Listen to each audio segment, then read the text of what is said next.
बहू, तेरी भाभी आ रही है? जी माँ जी आ रही हैं। कितना बार पूछेंगी, बताया तो था ना आपसे। क्लियर कर रही थी माँ जी भी ना, जब भी मेरे मायके से कोई आता है ऐसे ही मुंह फुलाकर बैठ जाती हूँ। क्या करूँ, मना कर दूँ? लेकिन मना करूंगी तो भाभी क्या सोचेंगी। मैं वहां जाती हूँ, एक एक महीने रहकर आती हूँ। कोई बात नहीं, आने दो, जो होगा देखा जाएगा।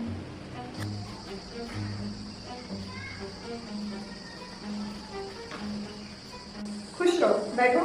बहू तो कह रही थी कि घूमने आ रही हो, सामान तो देखकर लग रहा है रहने आई हो। क्या हुआ, मायके वालों ने पूछना बंद कर दिया क्या जो ननद जी घर आ गई? बहू, अरे भाभी आप आ गई, चलिए कमरे में चलते हैं। ले जाओ अपने कमरे में, सास के सामने थोड़ी ना बातचीत होगी। मेरी भी बेटी आती है, मुझे तो कभी कमरे में नहीं ले जाती अपने। कोई बात नहीं छोटी, मेरी ठीक है।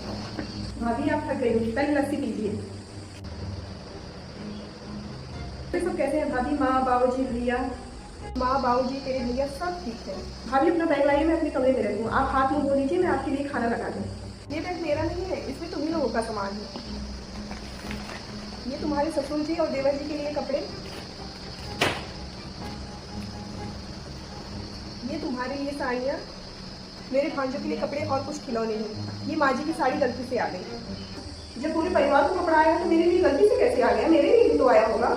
माँ जी, बहू के मायके वाले आपसे कुछ लेते नहीं हैं, बल्कि हमेशा कुछ ना कुछ देते हैं और उसके बदले में थोड़ी सी सम्मान की इच्छा रखते हैं। लेकिन आपके दिल में हम लोगों की तरफ बिल्कुल सम्मान नहीं है, तो बात कीजिएगा। मैं आपको ये साड़ी नहीं दे सकती। बाकी ननद जी की इच्छा, अगर उन्हें ये साड़ी देनी है आपको तो वो दे सकती है। ठीक है ननद जी, ये सामान आप रख दीजिए, मैं चलती हूँ। भाभी रुक जाइए ना। नहीं ननद जी, मैं ये बिल्कुल नहीं चाहूँगी कि मेरी वजह से आपके घर में कलेश हो, आपको ताने सुनने पड़े। मैं चलती हूँ।